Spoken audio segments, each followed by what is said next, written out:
Hey, thanks for tuning in today, folks. So, Grim Reapers, classic design, super iconic. Like, can't go wrong with a badass Grim Reaper tattoo. Today is going to be video one in a series where we're going to do American traditional Grim Reaper. Next video is going to be black and gray illustrative, but higher detail Grim Reaper. And then our third video is going to be in a newer style that we're seeing all over the internet right now, just blurring up, etching style. That's kind of, if you've ever seen like those Greek gods, right? Those Roman faces, that kind of stuff, but no shading, all crosshatch marks. So make sure to subscribe, click that notification bell, and make sure you stick around for this whole series because I want y'all to learn the basics all the way to what's popular now. So if that sounds interesting to you, I'm Clay, the Techie Tattooer, and we're about to get to the iPad. Freaking flies. All right, folks, so before we really get started, I want to go over what those core elements are of a Grim Reaper design, and maybe not why they're important, but just kind of trust me that they are important, right? Obviously, of course, you've got your sickle. Gotta have a cool sickle happening. Duh. Major awesome. Then you've got your cowl opening. How you end up doing that, whether you make it like this, like it's a big old gateway into hell, or give it this little chevron shape, whatever, that's going to be up to you, whether or not he has got that cute little wispy point or whatever, right? How you design that is going to be all up to you and your own personal preference, but you got to have your scythe, you got to have your Grim Reaper cowl. Almost always, you got to have some kind of bony hand poking out and grabbing that element. The scythe handle. And then a sleeve and a shoulder. Now, on that sleeve, you're going to want to have some kind of interesting opening there. This interesting opening here. And then you're going to decide whether or not he has a second hand or not essential, or whether or not you want the skull to be stuck inside the cowl, or whether or not you want the skull poking out and breaking this line here of the cowl, right? It'll be further close down onto his head, blah, blah, blah. Make your art better than this. But are you breaking this line here, or is the skull set within that line here? And that's going to let you know how wide open you're going to want your cowl to be on your Grim Reaper. But those are those, four core elements: the cowl, the scythe, the skull, the hand, and then this little thing. So maybe 5 core elements that are essential to really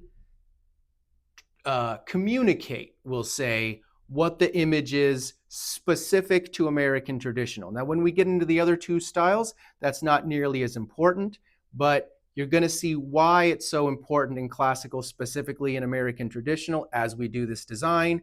But one of the things to watch out for is that in American traditional, this section here, these negative spaces in the cowl and in the sleeve are often done in red. And that's to make them stand out, to house the head and the hand, but not have black on black conflicting with itself, where you have really, really black stuff in this deep area, and then trying to do a really dark, deep black in the cowl as well, and in the cloak. And so that's why you'll see American traditional designs with red inside the cowl, because it's a nice, bright, bold color. And then you have the negative space of the open skin for the skeletal structure, for the skeletal areas. There's not black piling upon black, all of that. And so those are your core elements. We're going to stick to those core elements, even in the etching style and the black and gray illustrative style. But let's just keep that in mind for now as we go on our little tattoo journey here. Let me draw a better version of this actually. So I'm just going to go ahead, get rid of this layer here by pushing that check mark, kick my plus, and open a new layer. Make sure that my technical pen doesn't have too much stabilization. Yep, 3420 on streamline. Right, and that's under inking, technical pen. I pretty much only use two pens, the calligraphy monoline, the technical inking pen or inking technical pen, and then I do actually, for my shading, use the airbrush tab, right? And those are really the three. I use two for lines and one for shading, and that's pretty much it. You're almost only exclusively going to see me using the soft brush and airbrushing as well. All right, so you know me, I like to plan where this is going to go on the body, and because we're not trying to fix it if it ain't broke, we're going to go with a forearm tattoo. Because I'm just going to lay in a bunch of smush of color, I'm just going for the syrup pen, but I don't like the edging on the syrup pen because it's actually really hard and pixelated, and so you're not going to see me use the syrup pen when I'm actually doing my line work because I don't like the edges that it has. Just in case anybody was curious. Drag that in, drop that color. And yeah, that's a good enough hand or arm. Let's do a forearm tattoo, folks. Gonna go ahead and zoom in on this. And we'll just do a nice forearm Grim Reaper. And so the things to consider when you're doing a forearm tattoo at all is the wraparound, right? And not having your design get lost around the curve of the arm.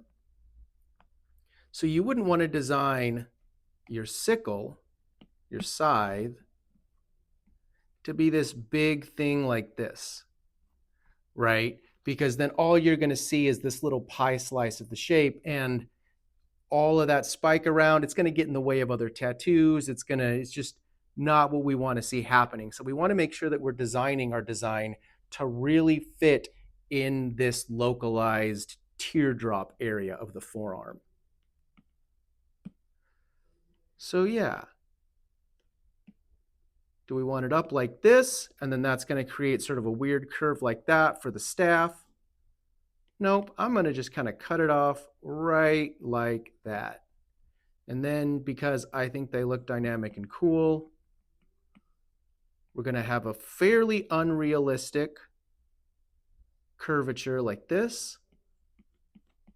If you know your scythes, you know that they have it. They actually have a little handle that pokes out here as well. But we don't usually worry about that in American traditional. When we go to the etching style one, we might. But for this guy, we're going to keep it simple. Because it is American traditional, and I'm going to want to have this guy come all the way down to the wrist, we're going to go ahead and just let ourselves know that we're going to be framing this design with a classic 5-petal flower.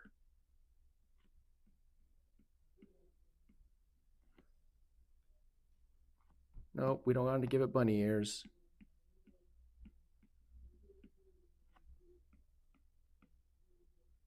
Yeah, something kind of like that. And then for the cowl shape, I'm going to go ahead and sketch in where the head's going to be. The eyes. We're doing a classic 3/4 view because the side view, it's just not dynamic enough. Front view could actually be really cool for a design like this, but the 3/4 view gets us all of the details we need without having to know too much about art, let's say, or without having to get too lost in the sauce. Because one of the things you're not going to want to do with American traditional is get super crazy and be all like, hey, check it out. Look at this Grim Reaper from this awesome perspective where it's got this super cool cowl like this, and then Look at this tiny side way up here and these giant toes. Like we're some awesome anime artist. Because let's face it, anime looks great like that, but American traditional, you can't go giving it that weird kind of treatment. It's just people are going to be like, why is it shaped like a triangle? And why is that head so tiny? Because you just don't do those kinds of interesting perspectives in American traditional. Everything is really flat, really straight on. And so I had a really hard time in the beginning breaking my designs down as simple as that because I definitely came at this from an anime perspective of get it as dynamic as possible, make as many cool positions and all that good stuff as you possibly can. And that's just not what we do in American traditional. Um, Perspective is just, it's not part of the recipe. So, yeah, maybe give them a little open mouth like that. And then with that there, we're going to pop this cowl up. You know, I'm going to spike the cowl just a little bit in the front there. Bring the cowl down. Wrap it around like this. So if this is spiking up, we're going to bring that down and around like so. Maybe actually a little bit wider so we can see all of the jaw. Get a nice even kind of flow here. So this is kind of like the same equidistant all along it. Have this part of his head poking out of the cowl, and then this part of his head not poking out of the cowl. Yep. And then he's going to have a hand, which will be right about here, folks. Little thumb. Right. Then we go, okay, cool. So if that's where that is, we're going to give him his torn sleeve look. It's going to be about like that. Roughly, because we're just roughing this in. We'll need a little bit of a clothing lump there. Bring this back probably. Have that come all the way to the flower. Get some clothing lumps to where the elbow is, the shoulder. And notice how that kind of got too far away from me and wrapping around. So we're going to bring this a little bit over like this. Turn it. Nope, now he's at a weird angle.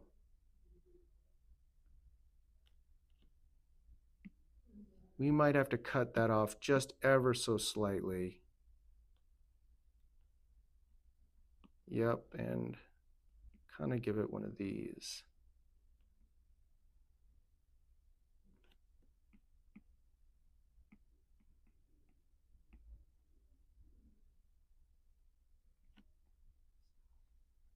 Yeah, exactly. That's going to be our basic breakdown for our American traditional Grim Reaper. We're going to throw more details in there and that kind of stuff, but really, hopefully you'll notice that we've got this focal point here at the top of the wrist. Boop, right there. This focal point here on that nice meaty part of the arm. A good little bit of a gap here. It probably won't leave room for an elbow tattoo, but it doesn't go in the bend here, right? So that way we're not smushing anything up and we give ourselves just a little bit of space in between that elbow bend and our scythe, sickle blade. Okay. Click that in. Drop the opacity down to 14%. Go to my black. And because I'm crazy, we're just going to go straight into calligraphy monoline. I have 60% stabilization, 60% streamline on this guy. That's what I use 90 some odd percent of the time. Making sure I am on my new layer. Opacity turned all the way up. What's my sizing here? You know what? Let's go a little bit bigger and bolder. We're going to go to 20% on the sizing scale there. Is that what I want? Oh yeah, nice big bold lines. Very cool. So, first thing we're going to do, Let's get that nice sickle shape in there. Bring this back just a little bit so it comes apart from him and gives us this nice little kind of space there.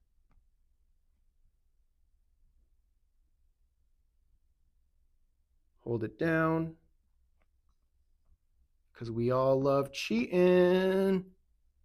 And then just for grins, I'm going to give the blade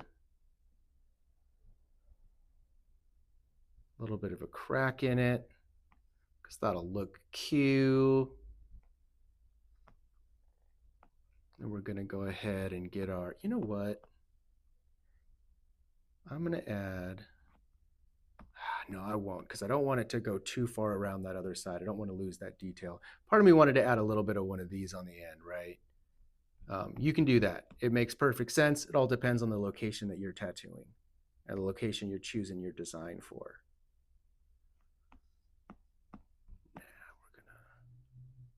And as we're doing this staff portion, we're going to want to keep in mind the overall curve, but also not making it too perfect, because this is American traditional. So we're not going to be holding anything down. We're not going to be making perfect curves with this. We got to remember we're modeling organic wood shapes. Yep. And we're just using them to follow this basic outline here.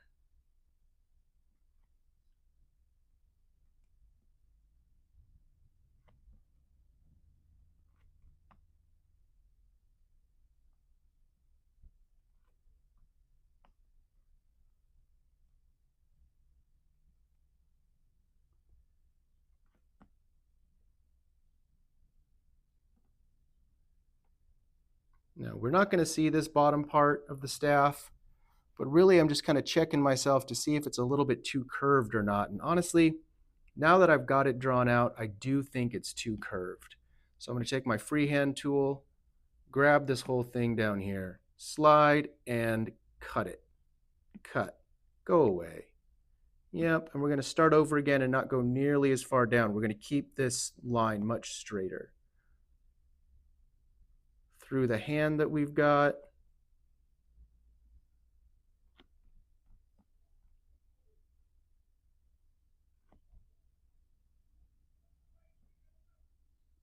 So we can make sure our hand's holding it nice and good. Nice solid grip.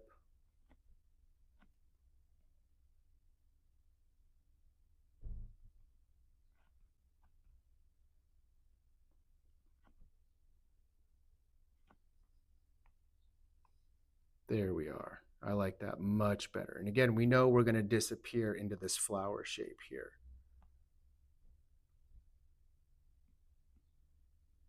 Oh, I have my eraser on my technical pen. And when you use the settings here, this is the settings for all your technical pen, whether you use it as an eraser, whether you use it as the pen, or whether you use it as the smudging tool, it will have the same settings across all three of those options. All right, I like that. Now we're going to go, whoops, we're going to go on to a new layer here. And I'm going to put the skull in first, just in case I want to fudge it around a little.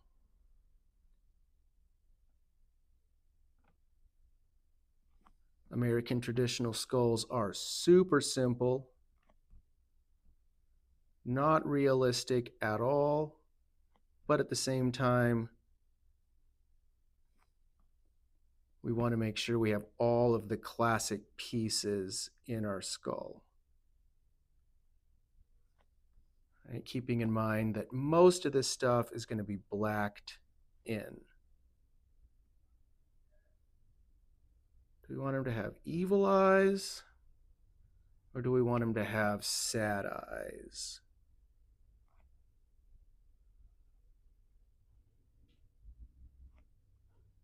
You know what, let's go with a more sad-eyed one today. Why not? I normally go full evil all the time with everything, but let's do something a little bit different. Nope, that eye's too far apart. He's a little bit too wall-eyed. We're going to get less space in between there. Going to want to make sure that, see, we're following the same curve ridge along the face there. That eyebrow's probably a little bit too high because we want those to be even. Want to be at that same height there. Yep, there we go. Give him a nice ridge. Bring that in. And I'm drawing into the cowl, but we're going to erase all that out. That's why I have everything on separate layers. I'm going to hold that and cheat a little bit. Yep, that's pretty good. Notice so he's got a pretty sloped forehead. That's okay for American traditional. We're not having to worry about it being too realistic. I like to give my skulls troglodyte foreheads. So again, that's going to be your own personal style choice, not necessarily something you have to exactly follow along with if you are following along. We'll go ahead and put the teeth in now. That might be a little premature, but we're going to go ahead and do that. As you're doing the teeth, you do want to make sure you're really paying attention to how much negative space you're leaving inside the tooth. You don't want to get your lines to get too close together so that when you put them in over time, they're going to lose all of that as the lines bleed.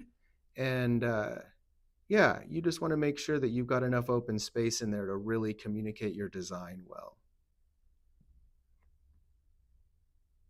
Cool. Let's get that jaw in there. I'm going to give him a little bit of a butt chin because I think that's cool with skulls.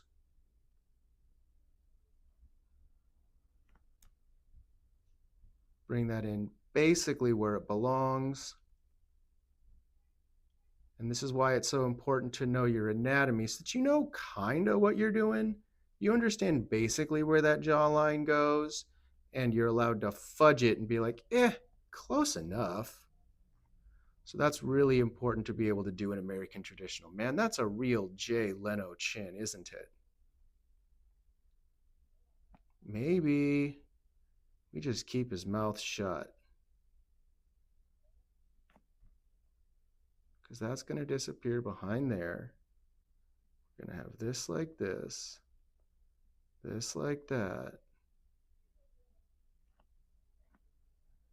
Yeah, he may just keep his mouth shut, folks. Let's see. So we're going to go basically where that line is, but not 100% exactly. You'll find out as you do your anatomy studies that the lower teeth are actually narrower than the upper teeth. How you want that to manifest in your own art is going to be your own personal choice, but that's definitely something to pay attention to as you're creating your designs. There we are. Now a new layer. Actually, no, we're going to keep going with the skeletal stuff. So, finger bones. We've all seen chicken bones, and I just kind of do that. Not at all realistic kind of thing with these bones here. You'll see me do that a lot in my American traditional stuff. Leave that little bit of a gap there.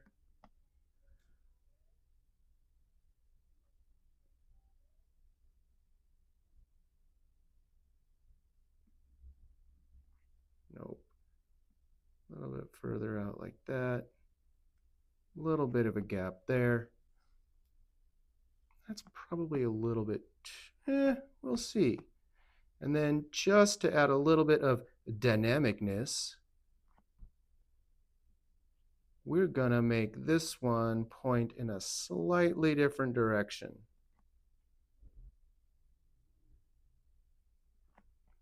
Right, to give that index finger a little bit of a boop up that way. And then I just add a little thumb like this. And I know that's not realistic at all, but it works, right? Does make it look like he's doing a little bit of this, so we'll see if I absolutely keep that. We could also bring that thumb a little bit lower and have it come out like that. That's the other option there, but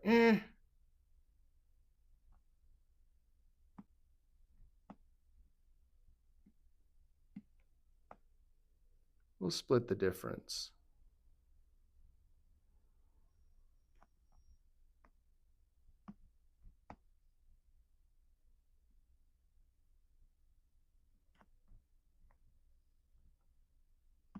Nope, let's try to go a little bit lower, a little bit less, I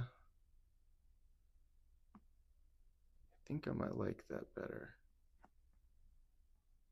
Yep, I do like that a little bit better. Notice how that's not really perspectively correct. You'd have to really twist his wrist to make that happen, but that's not the kind of stuff we're going to worry about in American traditional tattooing. We're not even going to worry about putting his other arm in or anything like that.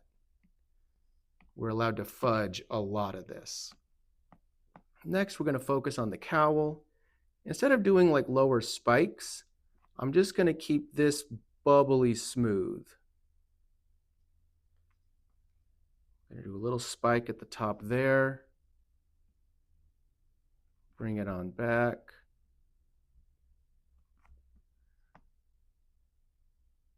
Bring this out of here. You know what?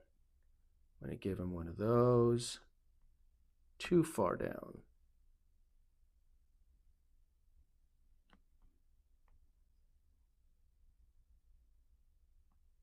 Yeah, let's call that good. And then because I've got one little rip spike in the front of that cowl, we want to put one little rip spike in the back of the cowl too, right? In the front side of the cowl, so that he's got, right, they're matchy, not matchy. We'll go ahead and bring the edge of the cowl out from this.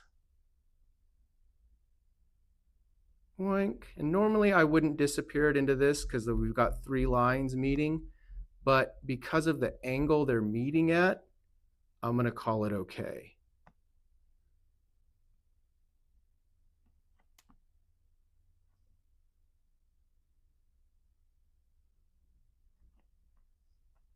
Yep. We're going to give him a little bit of fold.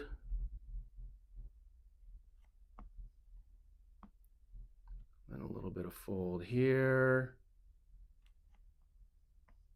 All right, so there's our cowl.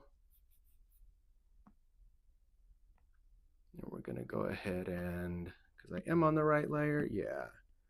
We're going to focus on this. We're going to give that hand a little bit of space, a little bit of rip, because that's what we've decided to do now with the cowl.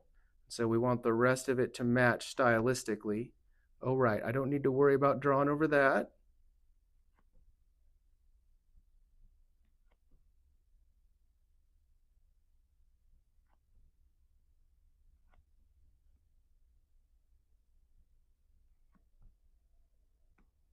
No, so we kind of want to bring it through where it would actually go.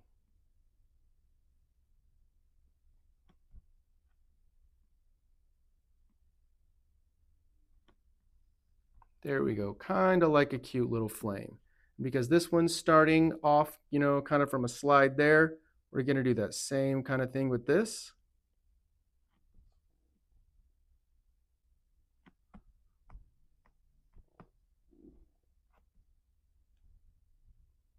Bring it out a little bit longer, and then give us room to be nice and dynamic like that.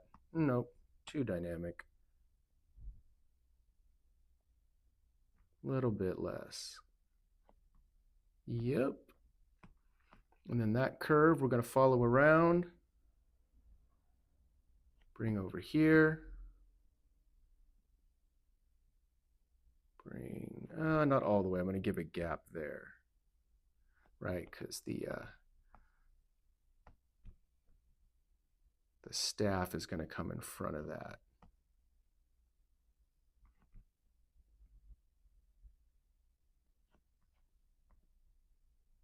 Yep. And then because we've got that there, we're going to bring this with a little bit of black.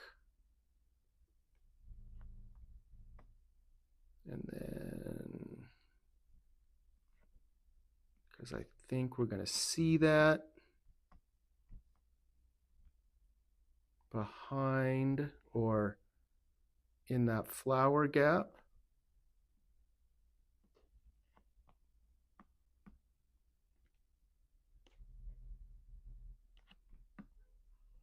So we're going to want to give him some kind of elbow here that communicates the elbow nice and well.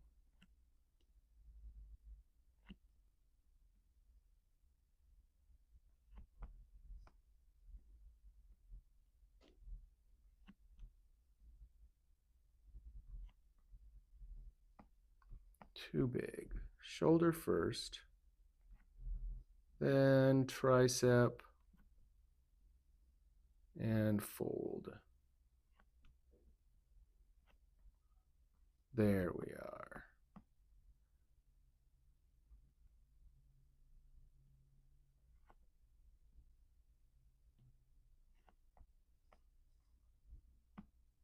I do like those folds, but I didn't like how that was coming around, so we'll do that one. And this is going to come down. There we are. Much better.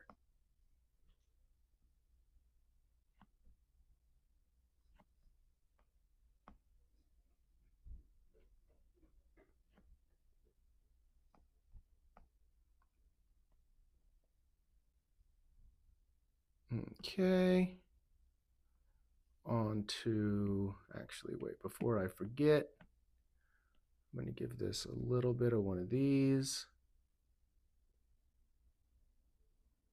That's going to house our shading for the blade.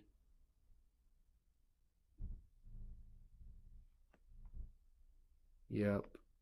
And then, just for fun, because I like to do it, I'm going to start a new layer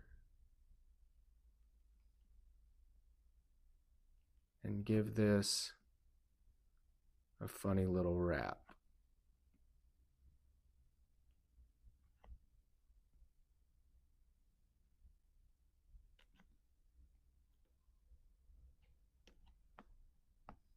There we are. I'm going to go here and erase out those overlapping lines.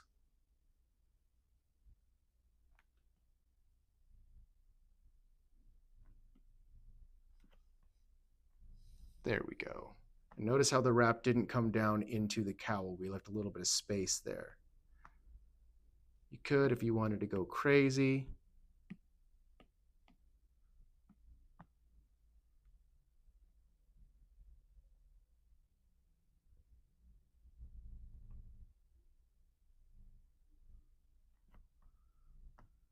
make that cowl wrap do a little one of those. Why not? It's fun. We're just having fun, folks. Happy little clouds. Erase out this. Erase out the parts that are behind the staff.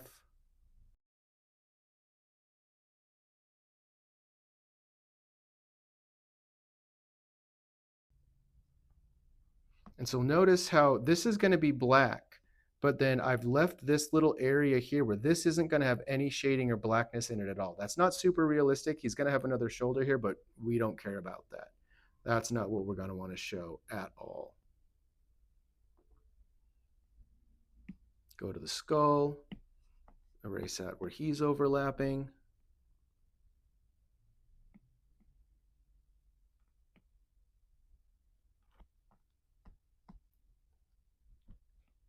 Get rid of this nubbin. Where did that come from? There we are.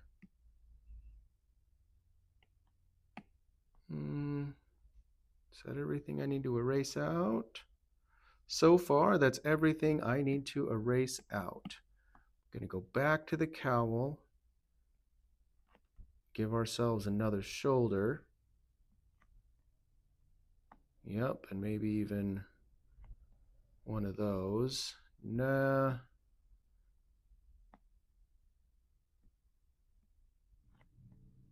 Thicker arms. He's got to be buffer than that. There we go. On to our flower. So the way I like to do flowers is use a star or some other like 5-pointed shape that makes sense. So I've got this little free basic pack that I got. Read this from somebody or other. Let's see, who is that? Boom. Go ahead. I got these on Gumroad, ArtStation, or Etsy. I'm not exactly sure which, but go ahead and boop one of those QR codes and check this person out. This is just a free little stamp pack they did. So, yeah, QR code that if you're curious. Shout out to them. And what I do is I just lay down a star. Figure out where I want it. We're going to twist this one like this so it's pointing up the arm on this thing, right? Going down the wrist all nice like that. Click my N, drop the opacity way down, and go on to a new layer.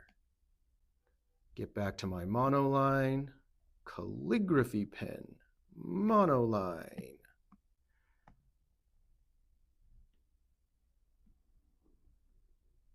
See, how big is that going to be on the wrist? Yeah, so I'm going to draw in a fairly large circle, hold that down, use my finger.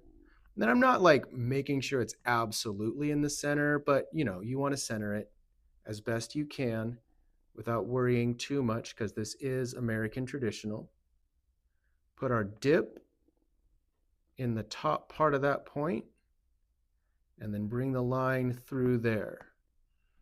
Put our dip in the top part of that point and then bring our line straight through that creasy area.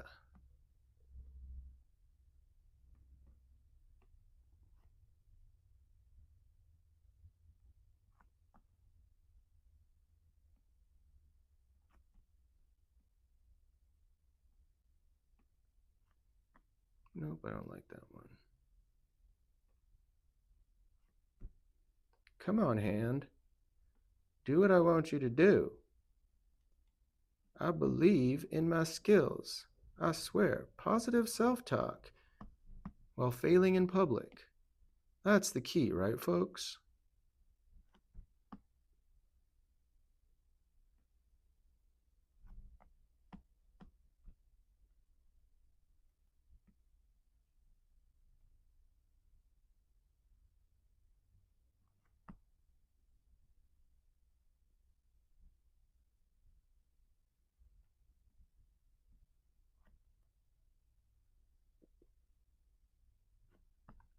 All right, see, and we've used a nice symmetrical shape to create a basically symmetrical piece, but then still adhering to that American traditional. It's okay if it's a little wonky. There's no worries. We're good. Draw these lines in using the star, right, to kind of line it up with the center there, right? That kind of tip, this kind of tip, that kind of stuff, right? That's a little bit too long. We'll go the other direction. There we are. Nice. Same layer.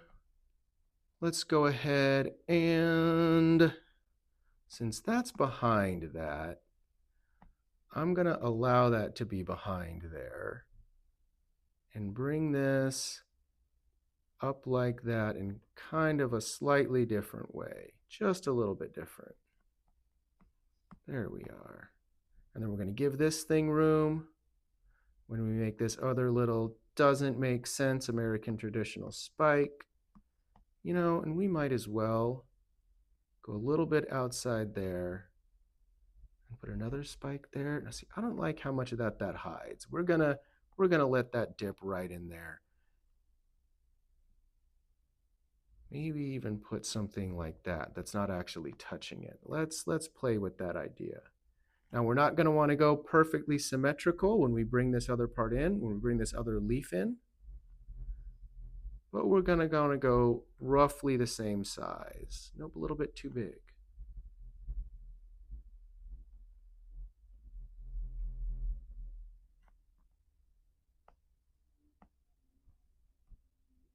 More roundy.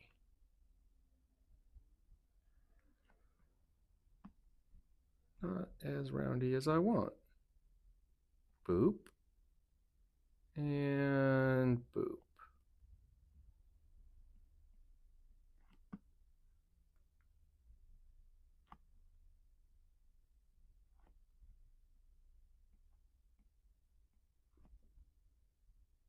Yeah, just fill that in.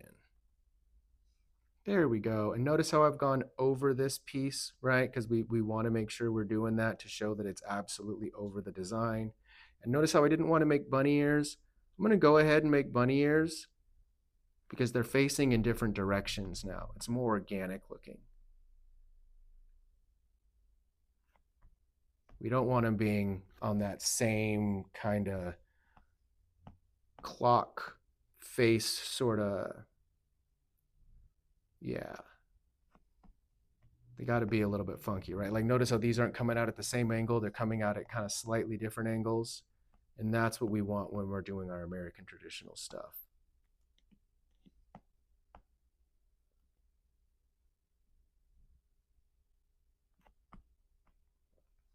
There we are. I like how that looks. That's pretty good. Am I going to put middle spikes in these? Nope. I don't think I am.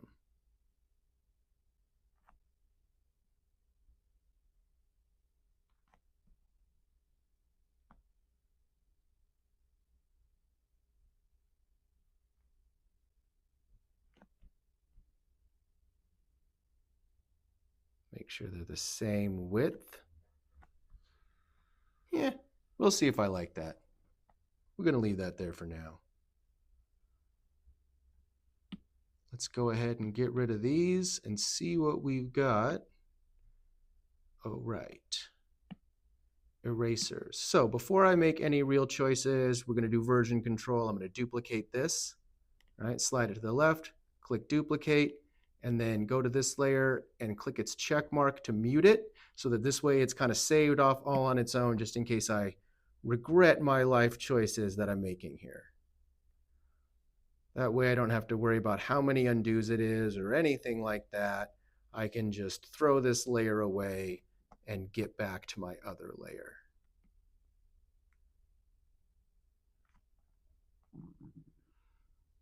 Yep. And I'm going to actually do something super cool and dynamic. Check it out. This is going to go under. Whoa! No way. Yes, so dynamic.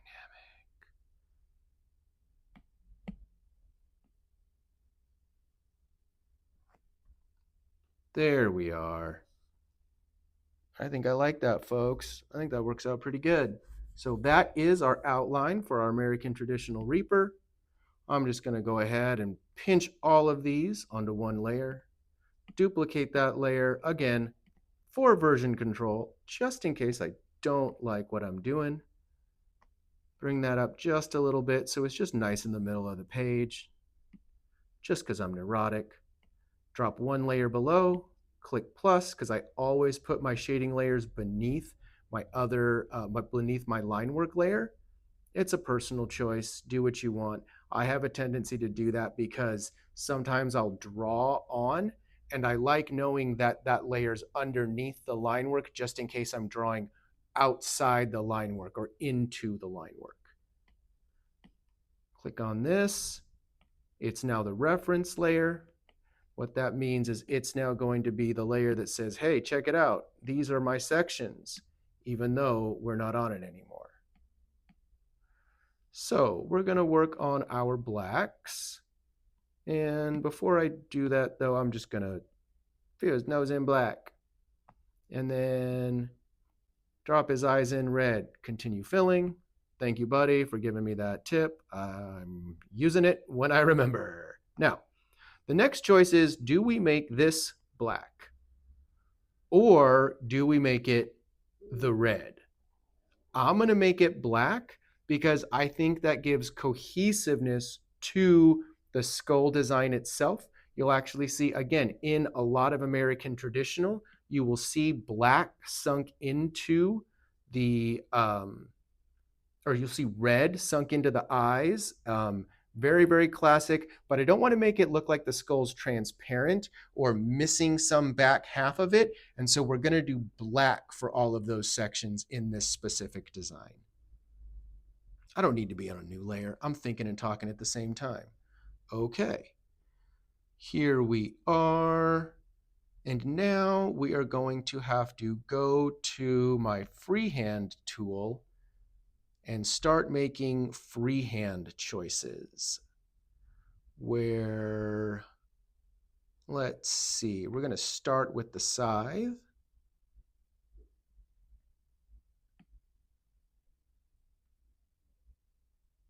Leaving a skin break here, if I can draw.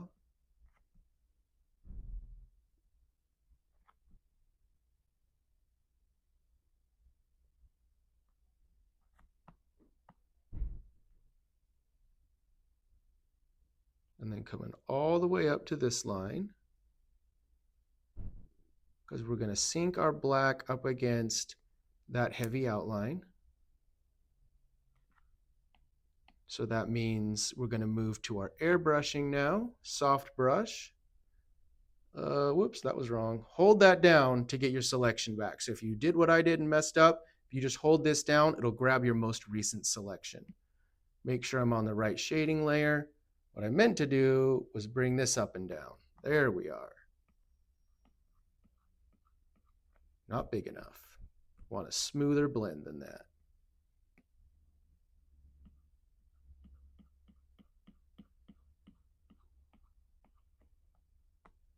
There we go. Nice and dark. Good stuff. Let's grab a little bit of freehand of this section. And really quick, we're going to go smaller again. We're just going to hit up the slightest bit right there. Yep, just like that. Boom.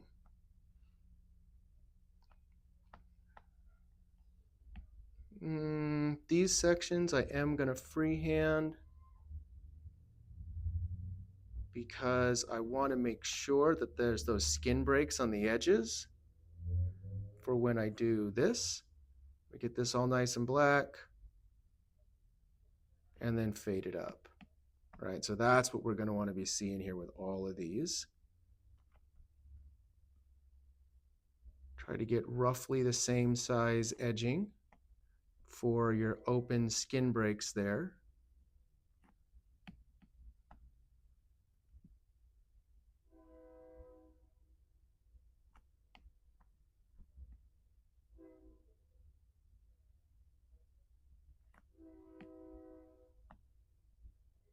If any of you can hear that train, welcome to Shelton.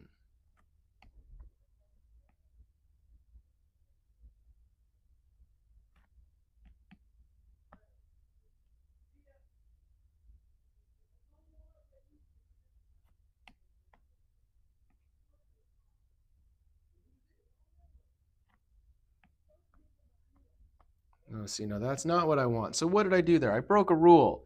Notice how bringing that shading all the way to here, that wants to tuck inside something, and it's not. So we got to give it that. So let's remember to do that here in our selection.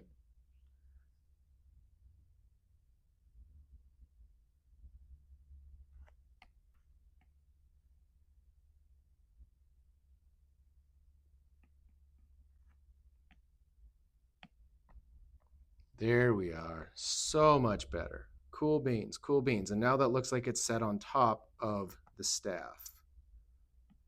We're going to do the same style of thing where we have roughly the same size outline for our skin break along the edges.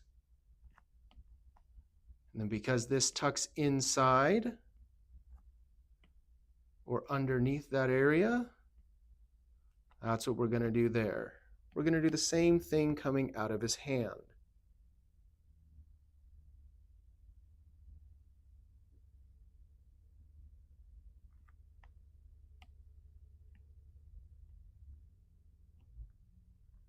Yep.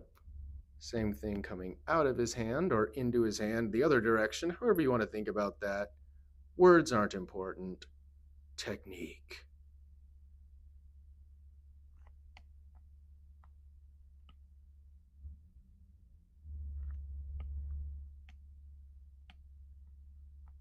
There we go. And then, just because I'm already on that train track, let's sink a nice good amount in there as well, just to make sure that tucks under that flower properly.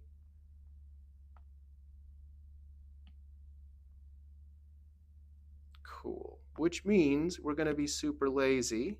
I'm still on that right layer. Good. And we're going to just drop these in black. Yep.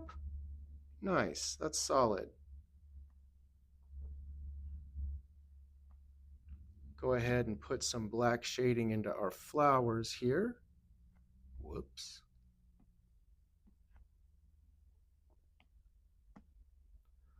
And how do I want to do this? So what I'm considering is this is going to be really pure black here. And so what that means to me is that I'm going to want these edges to be light so that they stand out in front of this black. And I don't want to do something like this where I, gradient it coming along like that, because then the black will just kind of poke out of this and make it look like a weird nubbin. And so we want to shade from the center. Yep. Go to my airbrush and point that a little bit better, just because the airbrush was a little bit too big for what I was hoping for.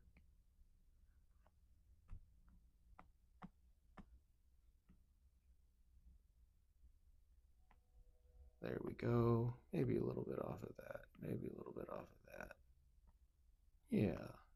Same thing over there.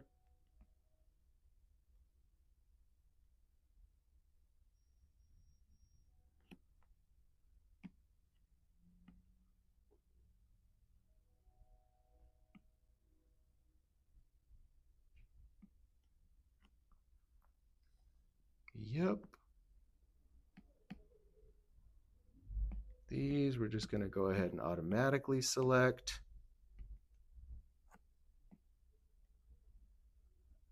Just give them a little to sink in.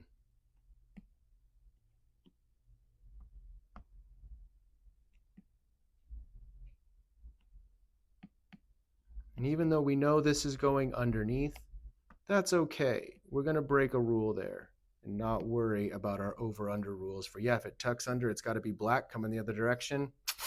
We just broke a rule. We suck. And we're okay with it.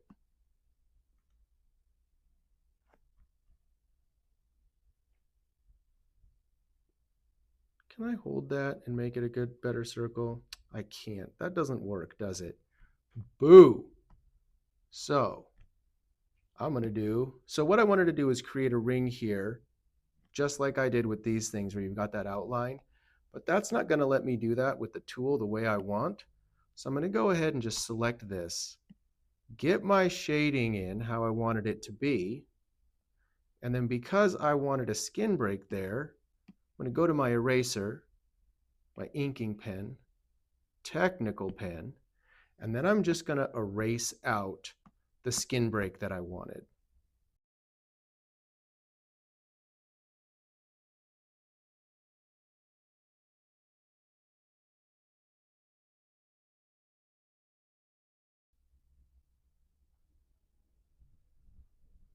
Okay. Yep, we'll go ahead and just drop this black in and just have that be pure black. We're going to go ahead and be bad and go ahead and just drop this black in and have that be pure black.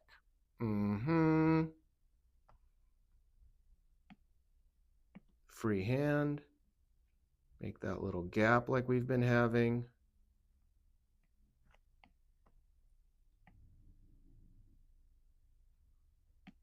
Right. Cute little flame shadow popping out of that. And now on to the cowl. Again, cowl is going to be all freehand work because we're going to have to make some choices. So this is a lot of black, and we're going to have to figure out how we want our ridges to go. Let's see here. How do we want our ridges to go? Well, I'm going to start with this one because it's just the big main ridge piece. And so it seems like a good place to start. Nope, wrong direction. And then we come back around here. There we are. And yep, I'm on my airbrush still. And we're going to go all the way up against here. And then fade out into that. But notice how we then die up in here. That's not what we want up there. So we're going to go to our airbrushing and we're going to pull this out just like that. So that we've got that light source rolling around that side. Maybe even a little bit more. No, not that much more. Just a little bit more on this side as well.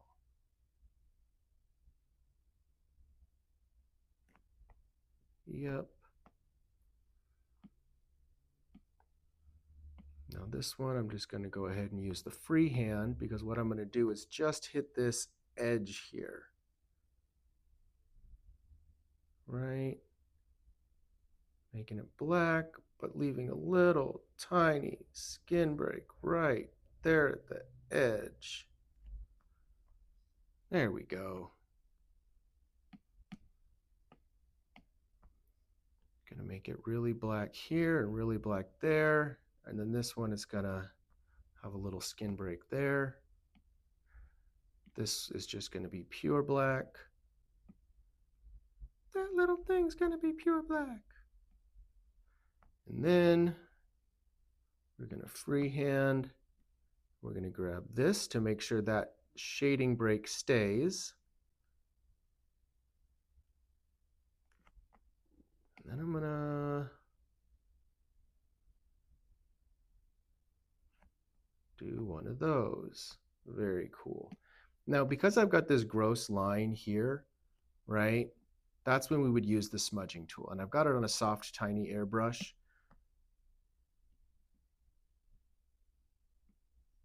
And we just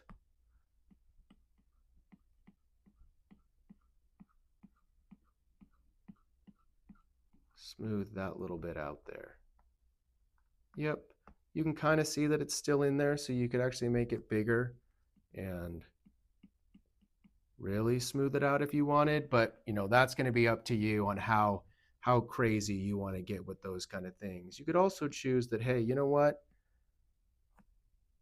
I do kind of want to bring this in a little bit more, maybe, and really have that line have a nice, right? That looks good. I actually do think I like that better. That way this line doesn't get lost in anything. Freehand still. Now we're going to go for this back line. Whoa. Go for this back line here.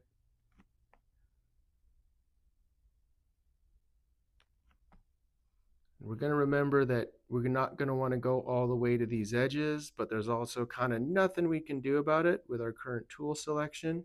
So we're going to have to airbrush out those edges, right? Where we're going to want to, I mean, maybe I can.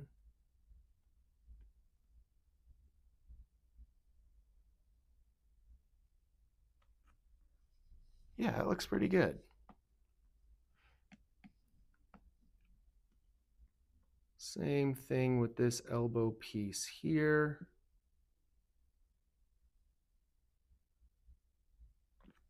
Where we're going to go butt up against here.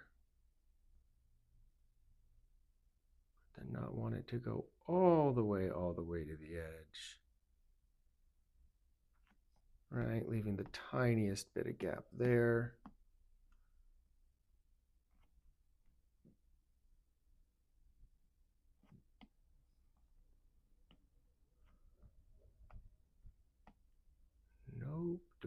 just black that out. I don't like that. No, I do not just black that out completely.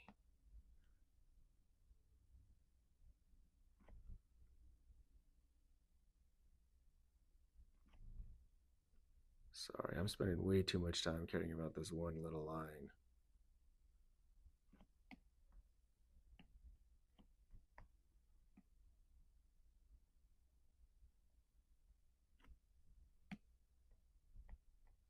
There we go, right? Those little bits of skin breaks, they really do help a lot in American traditional. So nothing wrong with really just taking our time. And that's the funny thing about American traditional is it doesn't really look like anybody cares that much when they're doing it. They can look kind of sloppy and kind of like, oh, really? Do you even know how to draw? But it's harder than it looks, folks. Right on. And so again, because this is fading into the blackness, we want to give it that little bit of a bevel there so it doesn't fade completely away on either edge there. There we go.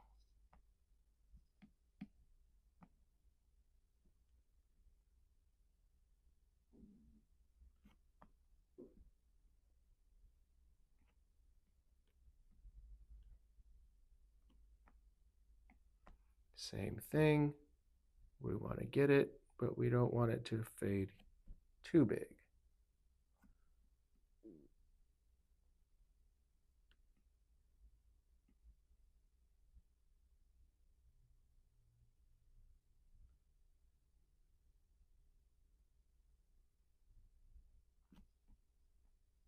Right, there we are. Let's see, we'll go to the automatic, we'll grab this. We know that this is going to be black and this is going to be black, but we're doing that same kind of whoosh where that cowl's got a little bit of fade to it right on that corner there. I'm just going to go ahead and grab this section first because we're going to do the same thing like we did on this edge where we just want to do, and that's not big enough. There we are. We just want to get it right in there, leaving that little skin break as we head towards that fold line.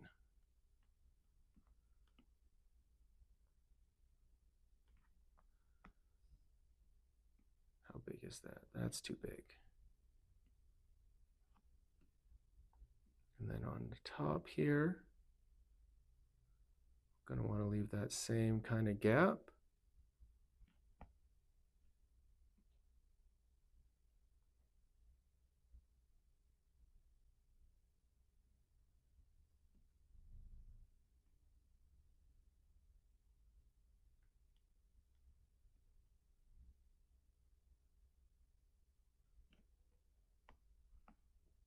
You know, we could even leave that little loopy-loop roundness. Why not? We're going to go ahead and leave that in there. Oh, no. Okay, so I'm going to go into a new layer for this one because I'm going to just cut straight through this, and we have that shading on the same layer as this shading, and it's going to screw up my erase around if I put those on the same layer. So I'm going to put this on a different layer. Right, and see how it goes straight through that side, but it's going to give me a nice even coating. And then we're going to go to our inking pen, technical pen, and just erase that out.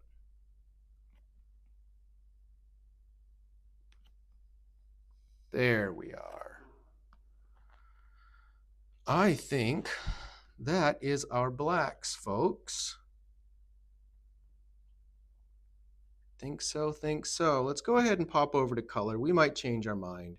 So I'm going to drop one layer below my color or my shading layers, start a new layer by hitting the plus symbol, and then we're going to pick a nice red. And the reason that I do a little bit darker, and the reason that I do my shading layer below is because if it was above and I wanted to drop anything in, if it was above and I wanted to drop anything in, it would cover the shading. And if we do that, we actually want it to be underneath the shading. Okay, so that's not what I'm doing. That's gross. But that's why, just in case we wanted to be able to do things much, much faster, you put your color layer below your shading layer.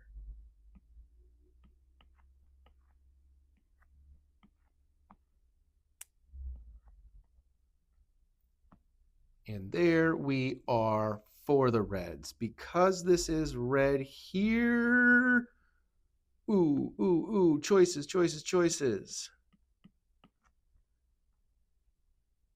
Do I do that red there? No, not going to. That's enough red. Color palette choice time, right? Red, yellow, green, essential. Got to go with it because we're going to be using green in here. I'll probably use yellow in the flower here. And that means I'm going to use yellow up in the staff here to create cohesiveness between these two design, between the elements, right? So the design looks all nice and cohesive and whatnot. And so let's go ahead and just color drop that yellow. Whoops, continue filling. That's what I wanted to click. Make sure I'm on my technical pen and then erase out our highlights, or rather our skin breaks.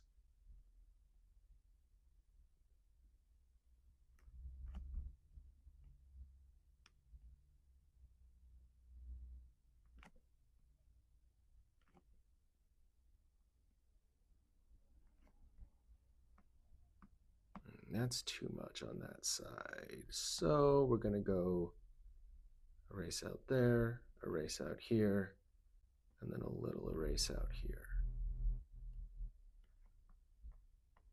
There we go. Much better.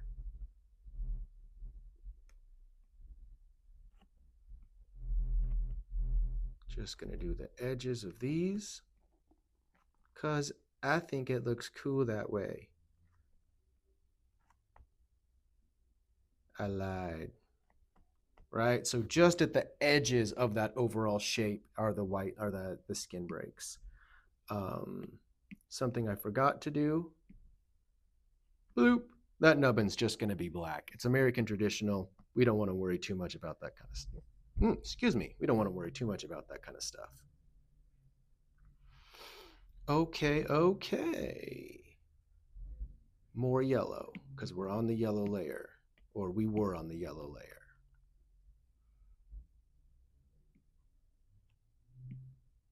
Whoops. Continue filling. So much quicker. Yellow and yellow. Now, hopefully we're still on our technical pen, and then we're going to add skin breaks for you.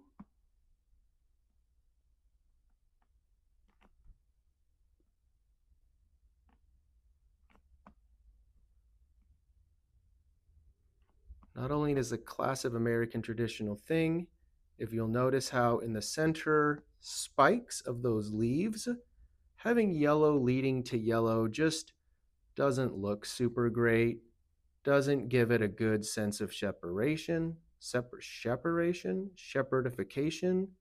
And so, right, we want to make sure that all of these elements have their own nice little, yes, he forgets you. No, separation. Right? Because it's American traditional. It's pretty funky. You want to do everything you can, use every tool in your toolkit to make sure your designs are as clean as possible.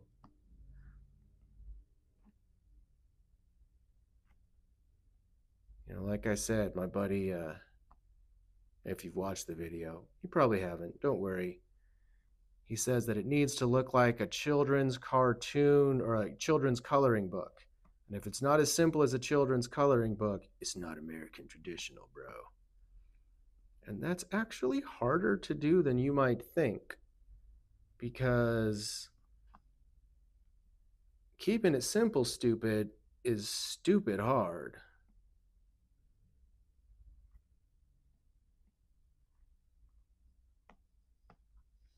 There we go. Nice little yellow flower. And what that means is that I'm going to go back to my red layer and drop that in red. But because we don't like that, we're going to draw a nice fat outline here, hold it down, hold down our middle finger, and erase that out. Skadoosh. Kung Fu Panda dad over here, so don't make too much fun of me. Automatic. Grab these 2 green leaves. Yep, we're on our soft airbrush. And we're still going to leave a little bit of a skin break at the edge here. Yeah, I'm not going to be able to do that there. So we're going to go to airbrush here. Yep. And then force that skin break in. Force that skin break in. There we go.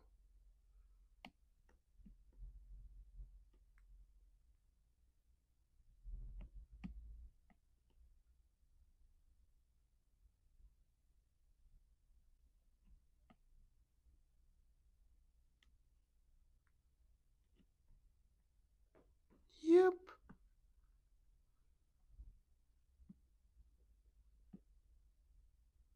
Okay, new color.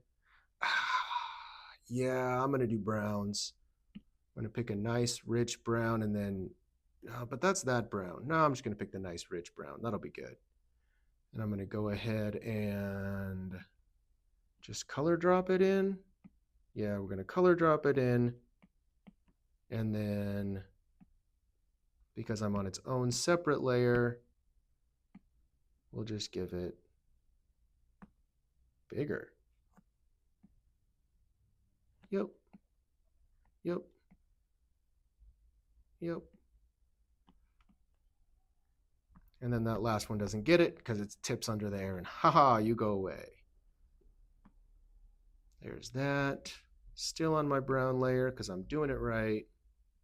Drop those in and then inking pen, technical pen on my eraser. Here come the skin breaks.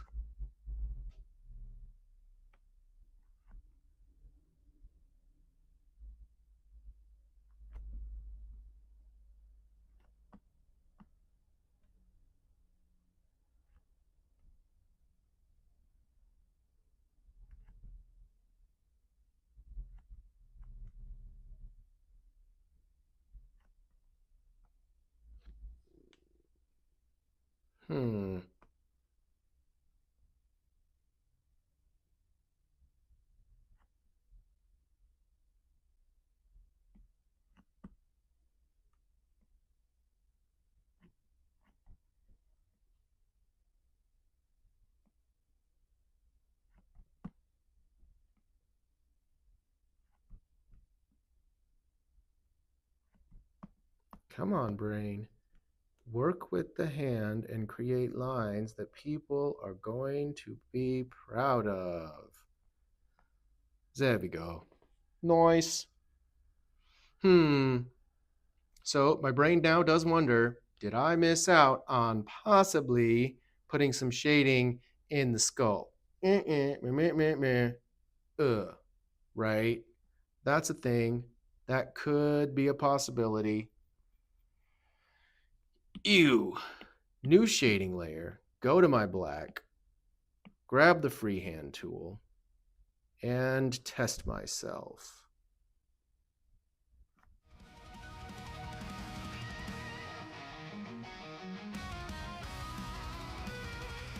Right, there's that little bit there we could do.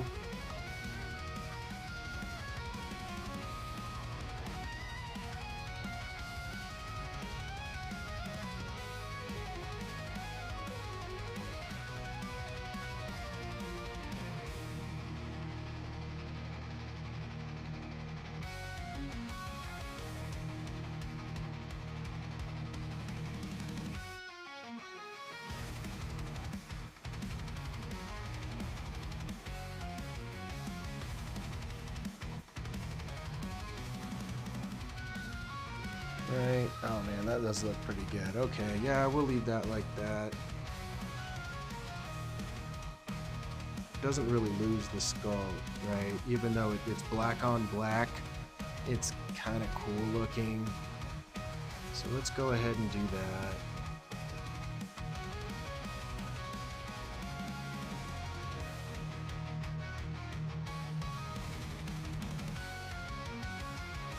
And you may have noticed, wait, that doesn't make any sense. It doesn't, because now I've got to go through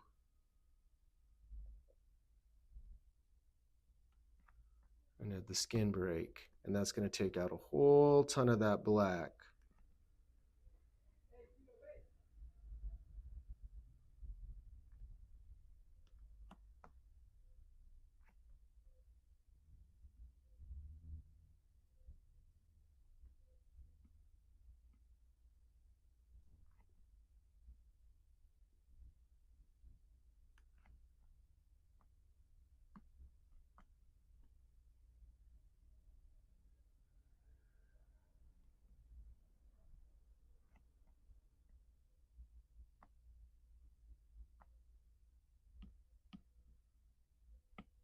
Go into my airbrush. I'm going to grab this.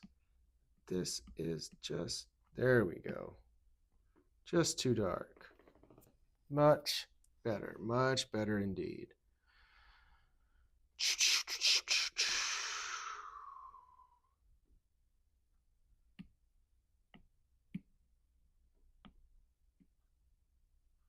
Boom. Gotta have that, right? Otherwise, what are we doing? Back to the new shading layer, black. I'm on that. Freehand.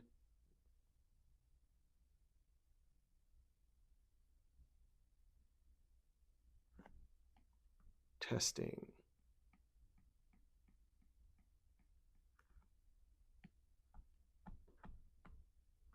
Ooh, that's not bad. Get this super small.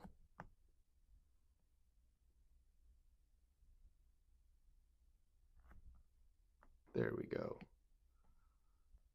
Yep, that looked pretty good, folks. I'm not too unhappy with that. All right, so let's see what this is going to kind of look like on skin. We're going to go over to a new layer. Boop, push that plus button. Grab some kind of super white flesh tone because I don't know why, because it's just the color of like coffee stained whatchamacallit paper that you actually do real flash sheets on. Maybe that's racist. I don't know. But honestly, folks, I think that's pretty fun for an American traditional Grim Reaper style tattoo. Let me know what you think. Hopefully you learned some stuff. As you can see, I was talking a little bit more. I got some feedback that maybe I need to be a little bit more explanatoriational in how I'm clicking on things over in these upper right-hand menus. But yeah, if you found this interesting, give it a like, share it with somebody who's also learning how to tattoo or maybe just likes to draw super simple. Maybe they want to do their own kids' coloring book about Grim Reapers. I don't know. But like, comment, subscribe. I love hearing from you folks. I'm having a great time doing this channel. And hopefully I will catch you guys in part 2 of this video where we take the same kind of design, but we do it in a black and gray illustrative style. Thanks for watching. You guys have a great afternoon.